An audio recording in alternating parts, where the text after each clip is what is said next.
Hello, I'm Ollie, and this is Criminally, where I talk about crime, pulp, horror, that kind of thing. Today, a completely new feature, which I'm calling Small Press Fridays.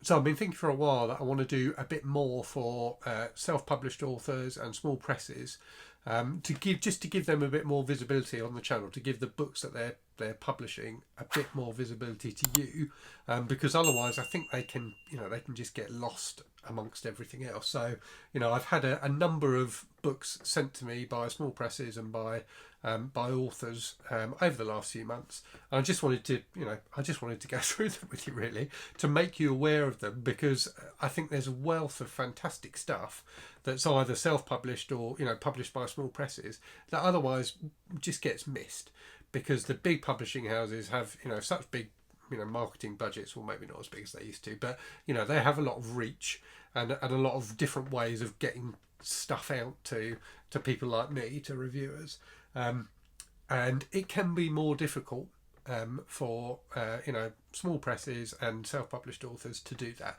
not least because there's a cost involved. So when someone sends me a book like this one, it costs them money to do so, and they are hoping, I'm assuming, to recoup some of that money in sales that they get because I mentioned the book. So I want to give them value for money, basically, because it's very kind of them to send me stuff. So hopefully this will be a regular feature on the channel going forward. It certainly won't be weekly, because I don't think I'll have enough content to do it weekly, but maybe once a month. This first one, I've got a reasonable stack of stuff to go through. So there may be, there may not always be as much content as this. There's one book I am not going to talk about here, and I'm not doing that because I've already done a dedicated review for that. So that is Southern Gothic by Brian Bowyer, which is an excellent book. So I will leave a link to my review of that. So go and check that out if you haven't already watched it. It's a really, really good book and you should read it. Right, so I will go through all of these books. I'll save the two of these that I have read for last and talk about those last. Some of these books I've featured on the channel before in book hauls and wrap-ups and things like that, and I will continue to do that. So even though I'm giving these small press books a bit more visibility in this slot, I'll still include them in the other things as well, because they're still part of my my normal routine of what I'm going to be reading, what I've bought, that kind of thing. Right, so let's go. So first up, so this was from Laszlo Tamasfi. The press is called Strangers from Nowhere Press. So this is the vampire or detective brand's greatest case, which claims to be the first American vampire novel. So let me read you the back of this. I will do that with all of these books. So America's first vampire novel is back in print. Horror historians Gary D. Rhodes and John Edgar Browning present a long-lost slice of American literature. The Vampire is a detective dime novel that predates both Dracula and the first appearance of Sherlock Holmes, and it's sure to thrill audiences today just as it did back in 1885.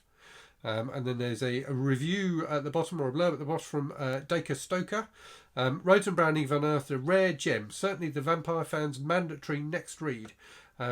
There are enough strange similarities to Bram Stoker's Dracula that I wonder if my great-grand-uncle read this tale on one of his Lyceum theatre tours in America around the same time. So this looks like a very entertaining... I do really like dime novels. This looks like a very entertaining read. It's got some interesting things like this. So this is an advert, picture of an advert for the book. There are some illustrations within as well, so it's very nicely presented little volume. So as I say, from Strangers from Nowhere Press, this looks like a lot of fun. Next up, so this one is from a fellow booktuber. So Shannon's Bookish Musings and Music, I think her channel is called. I will put a link to it in the description. Sent me this, which is a novella that she independently published a little while ago, since September. So originally published as Noelle MacLeod, but now has her name of Shannon Hovey on the cover as well. So this looks like an enjoyable kind of suspense novella. So first published in 2013.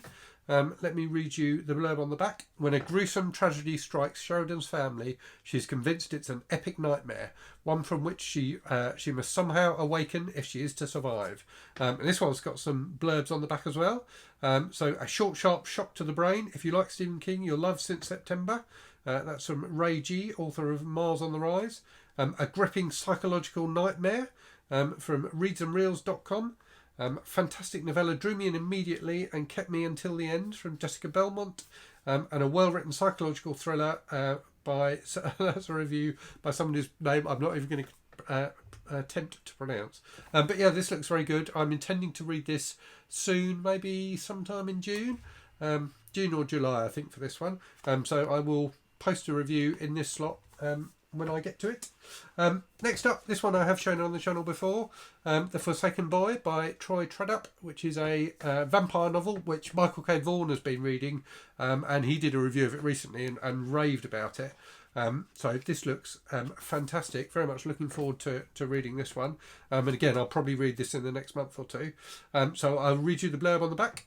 People have tormented Brandon his entire life. Maybe it's his shabby clothes, maybe it's the bruises on his arms or the haunted look in his eyes, or maybe it's some essential, unexplainable difference deep inside. Not quite white, not quite Indian, and soon now not quite human. Brandon is about to walk a dark country road and discover a hunger he never imagined, and find out he likes it. So this looks really good, and I think it's a brilliant cover as well. I think it's a really clever cover image and a nice kind of wraparound cover as well with the moon on the spine there. So looking forward to that one. Next up, a couple of books that were sent to me from Cathaven Press by Dave Brzeski. So one is a short story collection by Bev Allen. So let me talk about that first. So it's called A Solemn Curfew and Other Dark Tales. So a nice short story collection. I'm not sure how many stories it's got in it. There's about 10 stories in here. Let me read you the blurb. And this came out just in the last week or two, I believe. So I'll read you the blurb. Wickedness, swan songs and longing in the fens, and the truth behind exactly what is needed to make the very finest of cheeses. A girl who knows what really lives at the bottom of the garden, and a woman who has no idea what is living in hers. Not to mention the troubles of an ambitious castle cook who encounters some exceedingly unusual mushrooms. And in these and 4 other dark fantasy tales, including one original to this first paperback edition, Bev Allen presents a feast of strangeness and folk horror. Clever, wry, in touch with the earth, and yes, often rather weird. This sounds to me like a good fit for the folk horror week in Horror Mayhem, which I don't think I had that much in. I've got a few things in there, but given this is short stories, I'm sure I can fit a short story from this into that as well. So I've never read Bev Allen, but she's written quite a few different things, I think, over the years. So yeah, looking forward to that one. And Dave also sent me this, which looks fantastic. So I have heard about this before, and he sent me a couple of like Kindle copies of previous issues. So this is Occult Detective magazine. This is issue 8. So this is a magazine that features both fiction and articles about detectives who investigate the mysterious and the uncanny. So this one has a number of. So it's got a good 10 pieces of fiction in here, and then articles about so there's an article about the Frederica Master stories by R. Chetwynd Hayes, and some other articles as well as some reviews.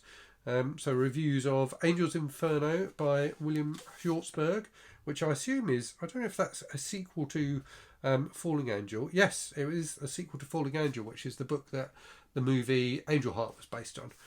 So yeah, all sorts of different things in here. It looks really, really interesting. I will read you. Actually, there is no blurb on the back because it's a magazine.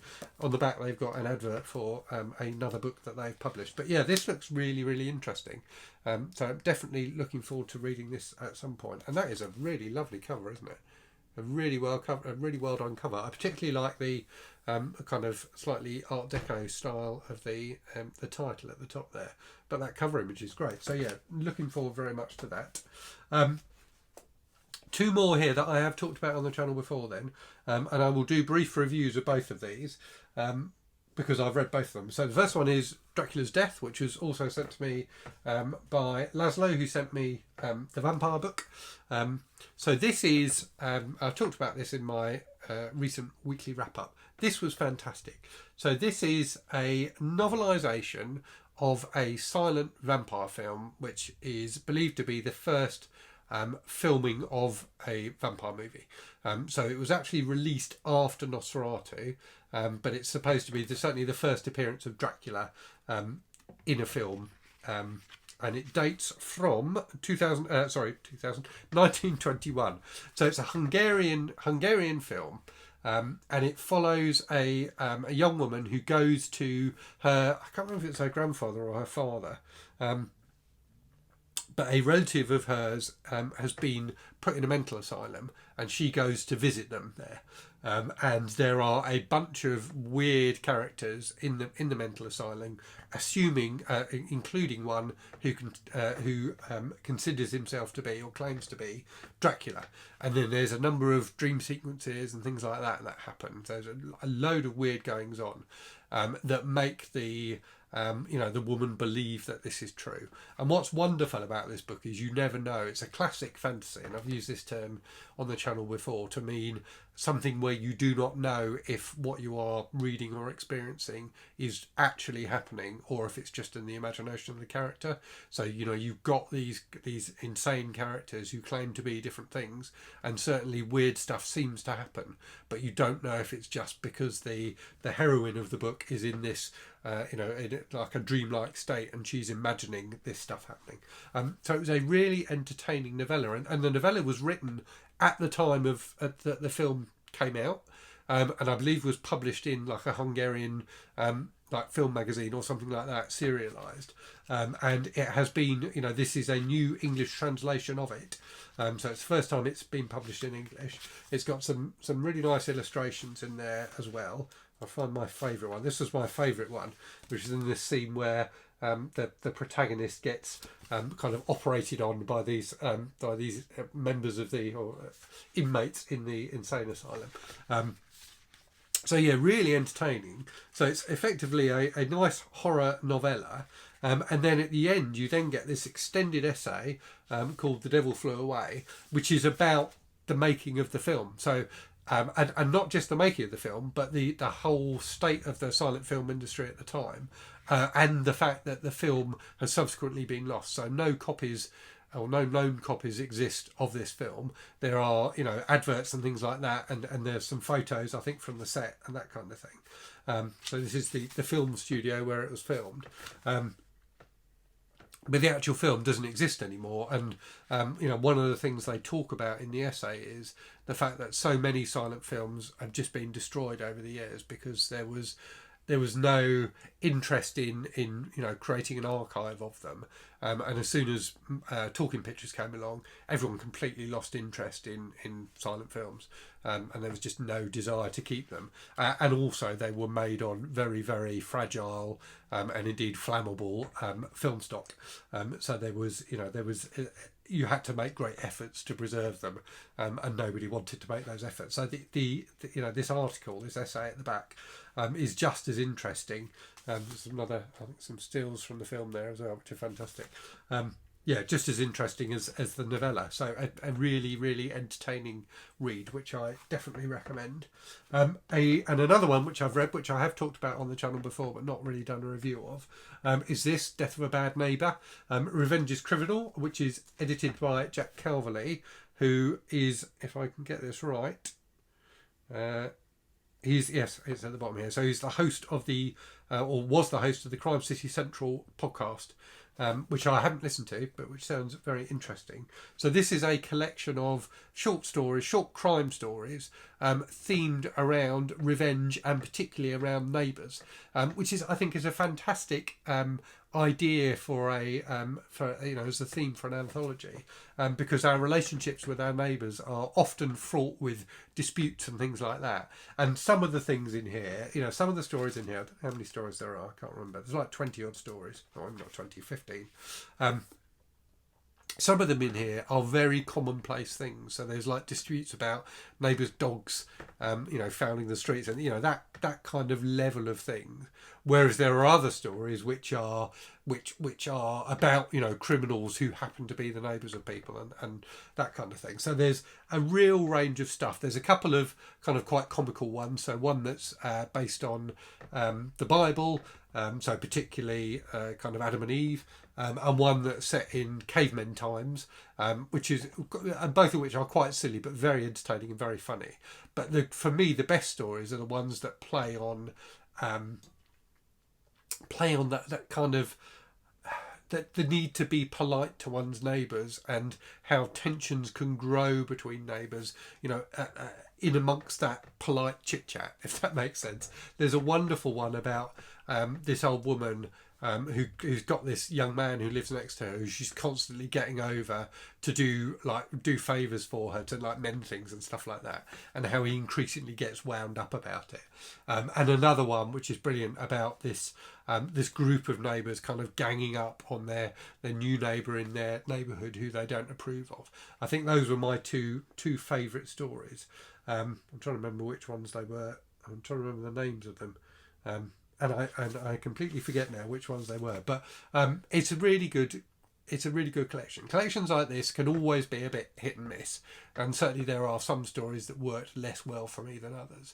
But as I said, there's 2 or 3 stories in here that I thought were genuinely excellent, and all of the stories are entertaining, even if they're not fantastic. But the vast majority are definitely at least good, if not better. And as I say, 2 or 3 are really, really excellent. So I definitely recommend this collection. I don't think I'd read stories by any of the people in this collection before, but a couple of them I have checked out and will be looking out for more things from them, because as I say, it was a very entertaining read. So, and there's one more I forgot. There's one more book that has been sent to me, which sounds fantastic. Which is this is an ebook that's been sent to me, a horror one, The Final Women by Padeep Ajula. And apologies if I've pronounced your surname incorrectly, Pardeep. Let me read you the blurb for this from Goodreads, because this does sound good. Right. So this sounds like a classic kind of throwback to 80s slasher movies. So the mass murdering phantom of Haven Cove is dead. For the one who killed him, however, life has never been the same. How do you return to normality after facing a monster? How do you live when consumed by guilt, anger, fear and denial? How do you connect with others when no one understands what you've been through? But there are others, final girls of their own Haven Cove massacres, and now 30 years later they must all face a new question. What do you do when the killer returns? So I'm really enjoying, there's a real renewed love of classic slasher movies at the moment, and I've always been a fan of those back from my days as a teenager in the 80s. So yeah, looking forward to this one. It sounds like a really interesting concept, and a fantastic cover as well. I think it's a really strong cover for an independently published book. So yeah, looking forward to that one, and we'll do a review of that in this slot when I get to it. So yes, that's all the books gone through. So do let me know what you think of this as a new feature on the channel. Is it something you've enjoyed? Is it something you'd like to see me continue doing? I do get quite a lot of books sent to me, as I say, by independently published authors. So if you are one of those people, or if you run a small press and you're interested in being featured in this slot, my email address is criminally@gmail.com. All my contact details are in the about section on my channel and in the description for my videos as well. So do reach out if you've got something you'd like me to look at. I can't guarantee how quickly I will read things, because I've got quite a lot of books to read. But I will, anything that's sent to me, I'll always feature in this slot. And I will review in this slot once I manage to get to the books, which I give no guarantees about how long that will be. So yeah, hopefully everyone's enjoyed this. As I say, do let me know what you think. As always, hope you're safe and well. Hope you're all really good stuff, and I will speak to you again very soon. Cheerio.